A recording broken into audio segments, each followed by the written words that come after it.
Hello everyone and welcome to our lecture on cameras. Today we will have a look at how a camera captures an image and how the properties of this image changes with different camera properties. So let's start easy by just putting a sensor that exists in our cameras and put an object in front of it and see what happens.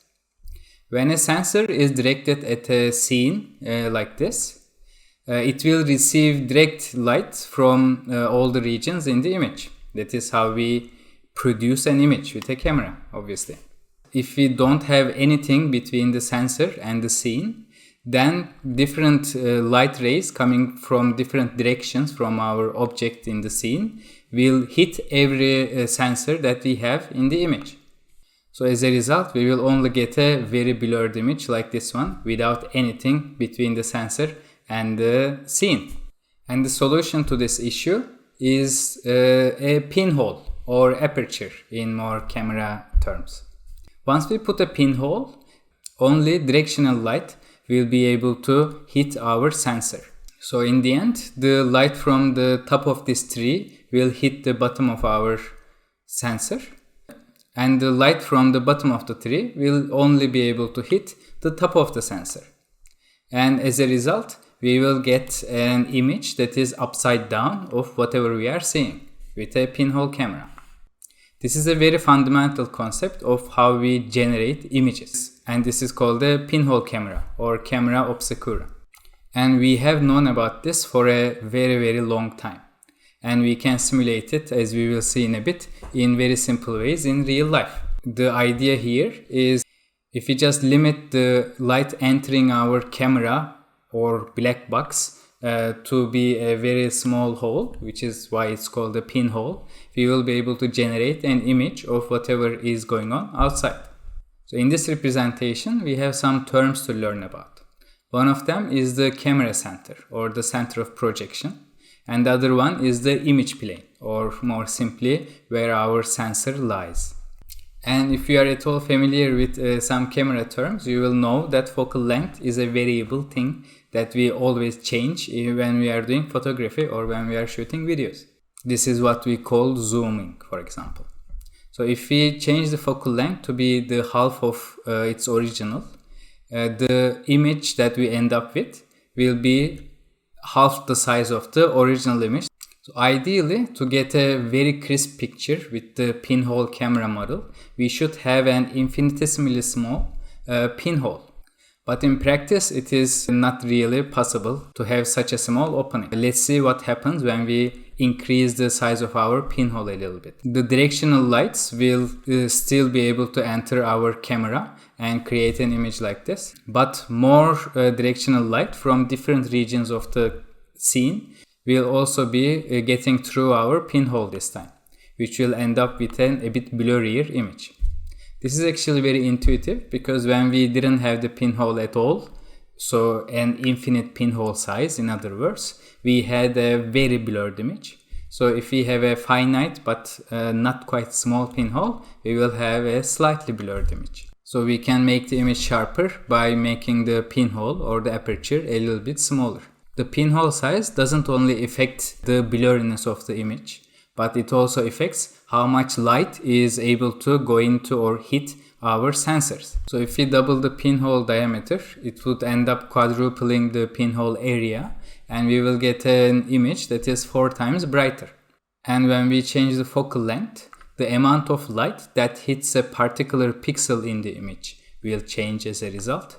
And if we have twice the focal length, we will have 1/4 the light hitting each of our sensors. In photography terms, if you look at a camera or if you talk to an actual photographer, they will call these steps, like doubling the aperture size, as a stop. And the F number that you might hear when you are looking at cameras, for example, is nothing but the focal length over pinhole diameter, which is related to the amount of light that is able to get into the camera and hit the sensor.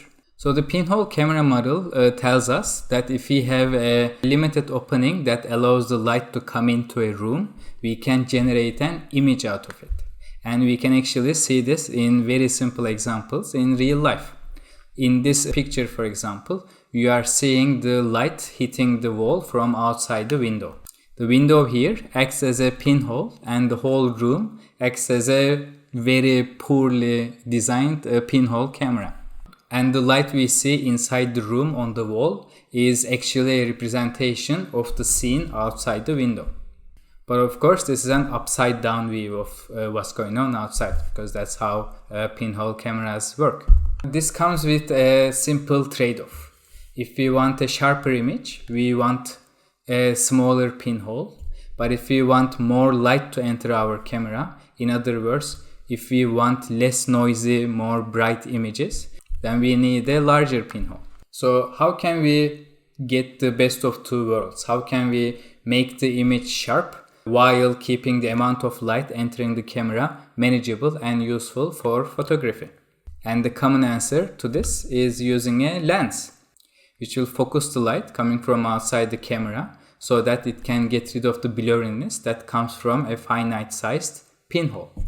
But of course, life is not that easy, and putting a lens comes with some other disadvantages. The main disadvantage that comes from this is called defocus. So the lenses are able to focus light onto the sensor, but the effectiveness of this focusing will depend on the depth of what we are looking at. So a lens may be able to perfectly focus the leaves on the left hand side of this tree, as you see. But if we try to focus the light that is coming from a further away place, like the back of the tree, then it will not be perfectly focused.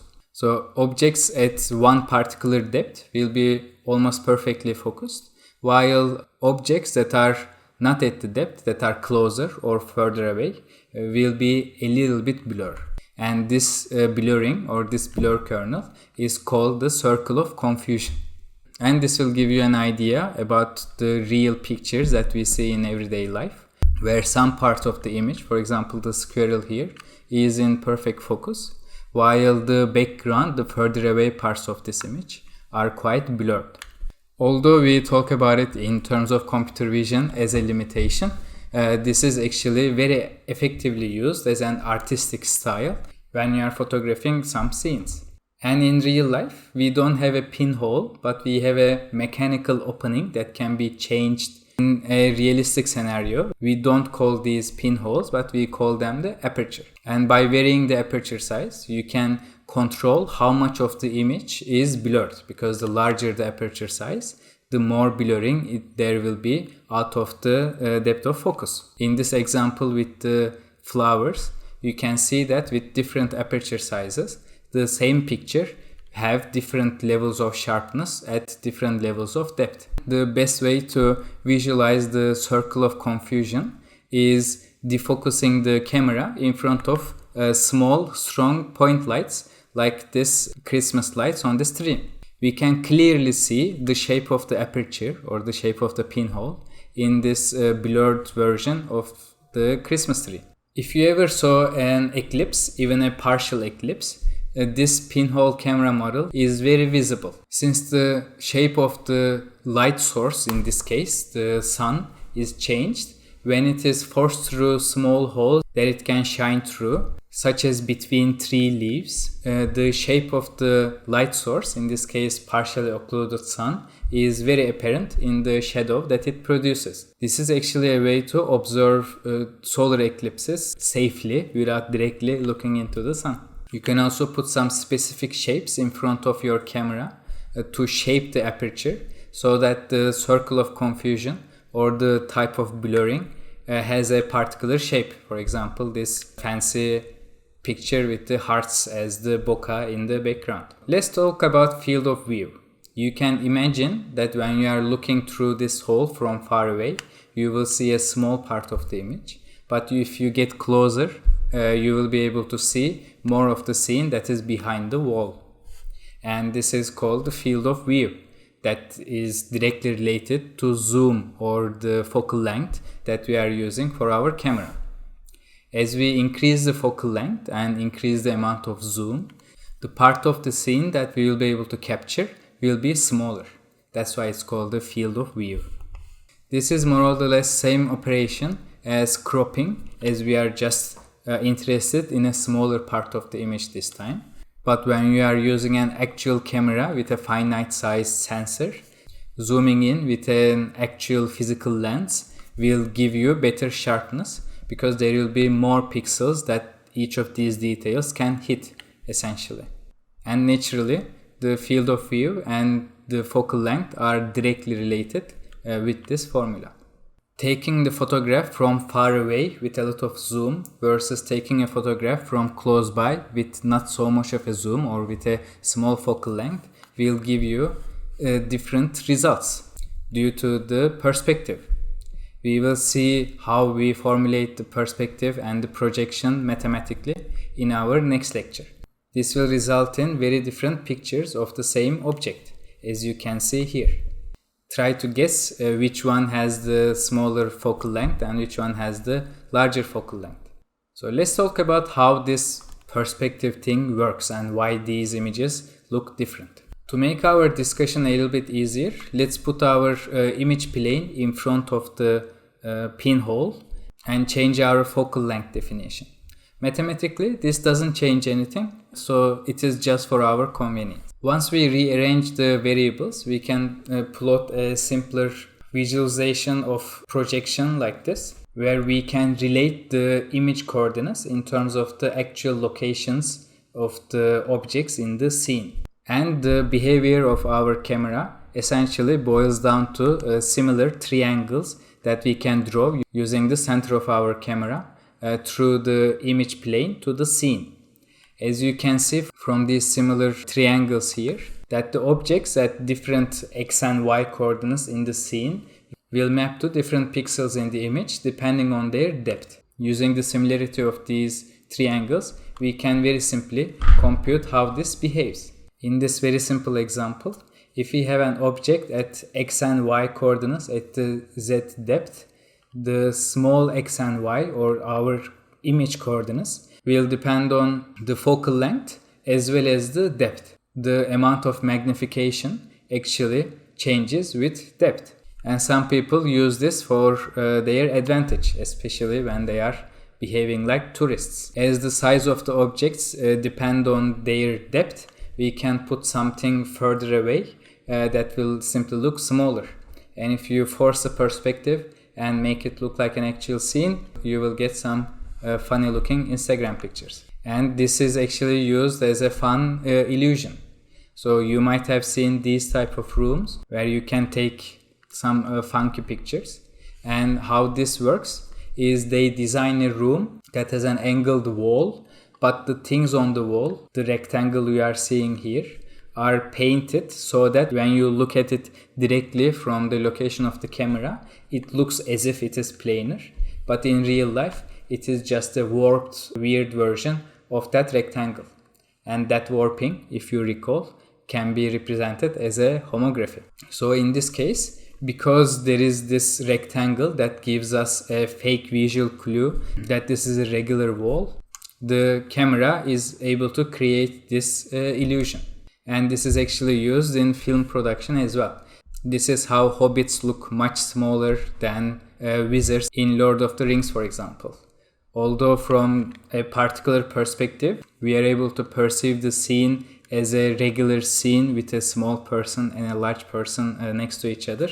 When you look at it from another perspective, you will see that this trick is done by actually putting the hobbit further away from the camera and making sure that wherever the camera is located gives us the forced perspective image. If magnification depends on depth, so let's see what happens when we change the focal length and the distance of the object to the camera.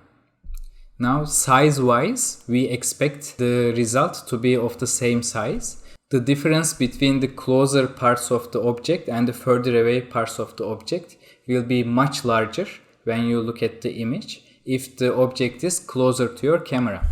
Even if we match the focal length to get the same sized object. And this is why that car looked a little bit weird when you photographed it from closer. And this is why you should take portrait images from far away with a high focal length. Because when you get close with a smaller focal length, you won't get the perfect image of yourself. And the difference between a larger focal length from far away and a smaller focal length from close by is quite a lot. And that's why an actual photograph of yourself taken from far away will look much better than the selfies that you take with your cell phone camera. So let's look at something else. Let's look at shutters. This is the amount of time that we allow the light to hit the camera. So this is how a shutter behaves in a DSLR camera. It first opens up the aperture for a while for the sensor to gather the photons and create the image, and then it quickly shuts down so that the sensors are not oversaturated or the process of taking a photograph is done. Let's have a look at this slow motion video and try to figure out what's going on here with a very quickly moving object. This is related to how we define the shutters. So there are two different types of shutters. One of them is a rolling shutter and the other one is a global shutter. Here, global shutter is the fancier one, but it is harder to get and you don't have it in every cameras, which records the scene at once at every pixel. And rolling shutter, in contrast, will record each pixel's values line by line in a rolling fashion. So it will just roll from top to bottom essentially. Which means that the exact time that we capture the scene will depend on where we are looking at in the image. So if there is a very quickly moving object in the scene, such as you see here, the camera will catch the object at different locations at different times when you have the rolling shutter, which will end up with weird looking images as you see here. So we don't have a required reading for this lecture today, and we will continue our discussion on image formation and how we model a camera taking a picture in our projection lecture. So thank you for watching, and I will see you next time.